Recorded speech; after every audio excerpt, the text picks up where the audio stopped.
I'm Bily Foster and I'm that iPad guy. Called that because I've almost always got an iPad with me, and in some cases, two.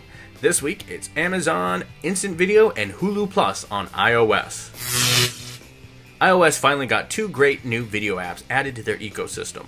One is a brand new one, and the other is about damn time. Starting with the biggest one, Amazon Instant Video. To me, this is huge. Amazon is the second largest video on demand service out there, and now it's tied in directly to the iPad. So now between Netflix, Amazon Instant Video, and Hulu, you have an incredible amount of video content that you can access on your iPad that previously could only be accessed via Amazon's Kindle Fire and some Android tablets with Flash. And of course, just like in the iPod days, while you can play your content from other providers on your iPad, you can only play the iTunes content via an iOS device. Amazon Instant Video has a small catch. The app is only a portal into the videos that you've already purchased on the Amazon Prime library. In order for Amazon to not have to pay Apple's cut of the sales that would have happened via in-app video purchases, you need to go directly to the website to add to your library. Now, this is the same approach that Amazon has taken with the Kindle app. You use the website to surf and find the items that you want and then purchase the content, but you can access it from just about any device now. And I personally feel that this is Amazon's retaliation for the Nexus 7. I mean, the Kindle Fire does run a flavor of Android, so now that we know that the Instant Video app works on Android, why not put it out on Android first, and instead go put it on the iPad before the general Android community? I think it's their way of jabbing at the Nexus 7, because now Amazon can say, our video library app is out there on the most popular tablet. Oh, what's that? You don't want to have a 10-inch tablet because it doesn't fit in your pocket, or you want a smaller one to carry around? No problem! We got you taken care of. Come pick up our 7-inch Kindle Fire. It fits right into your pocket. I know it's just a theory. Cocky made me want it that, but it's mine. And hey. While Amazon's Instant Video app is a welcome addition to my iPad, it's not perfect, as I mentioned. Any movies that you want to buy, you have to actually go do through the website, which is fine. I understand the reasoning. However, there's no search capability. And I don't know if this is because of the limitations of what is available, from which, if there is any, I'm blaming licensing restrictions, or maybe they just don't want to show how narrow the library is yet. Because I have Amazon Video on Demand Instant Video on my TV, and it has the search capability. So, that I don't know exactly on. It appears that not the entire library is available on the iPad, but then again, everything that I've tried to access I could, but it says more content coming soon. And while the app is not perfect, it does offer one real keen benefit, which is the ability to download the show so that you can have it for offline viewing. While you can't AirPlay it to your TV, when you try, you're just greeted with audio. And after a while, a lack of searching gets really annoying. But I also think I get what they're doing. What they want you to do is browse the library on the device. But what they really want is for you to surf and find content on the site so that if you don't own it, then you have the option of buying it there. And again, they don't have to give Apple their cut. Once you find what you want, then you add it to your watch list and you can quickly access it on your iPad. If you do not own the movie but have it on your watch list, you're reminded that you can only access the movies that you have purchased.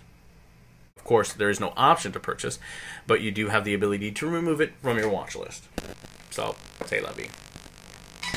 All in all, it's a good app, and it serves its purpose. The best part is that this really opens up a sometimes more cost-effective place to order movies. I also believe that a general Android app is going to come available eventually.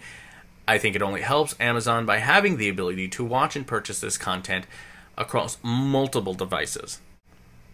And keep in mind, Amazon does have its own app store, so they can distribute this out without needing Google's help at all.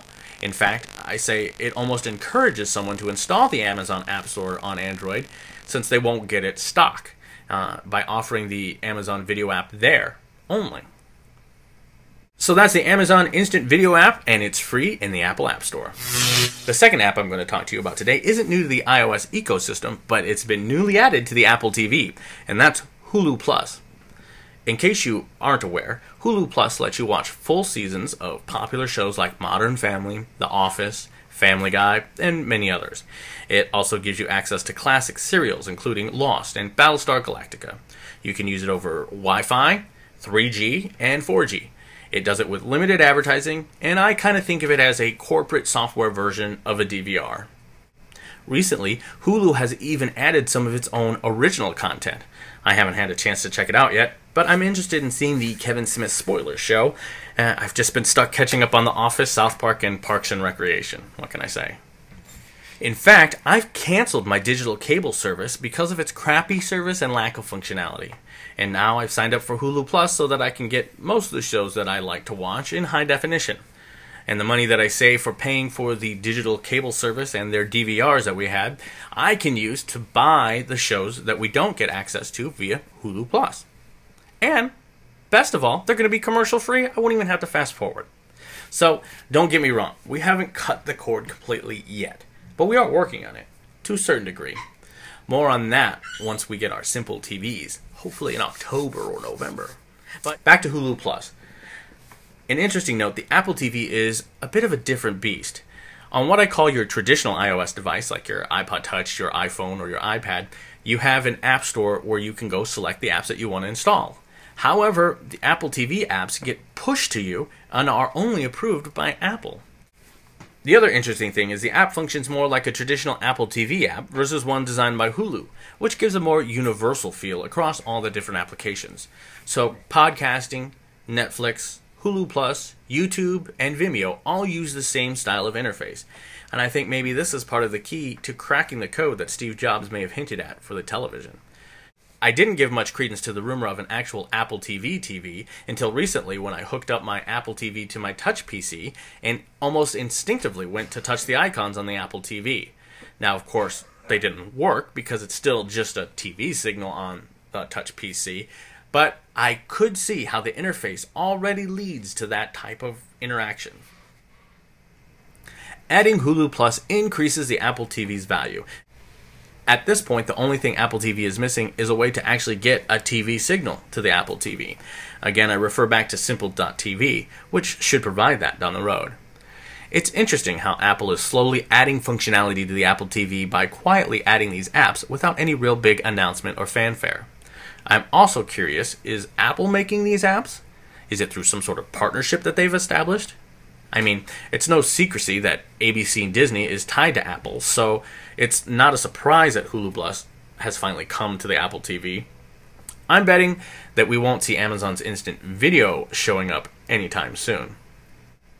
But of course, I do hope that Amazon will eventually be able to support AirPlay, because it's not an issue of a lack of available API. I mean, currently the Hulu Plus on the iPad supports sending remote video. I wonder if it's back to that licensing issue. I have to say, both of these apps are a welcome addition to the iOS ecosystem, and I'm very excited to see more content coming available on both the iPad and the Apple TV. So that wraps up another episode of That iPad Guy. Thanks for watching. Be sure to like me on Facebook, follow me on Twitter, or circle me on Google+, and visit thatipadguy.com to subscribe. See you next time!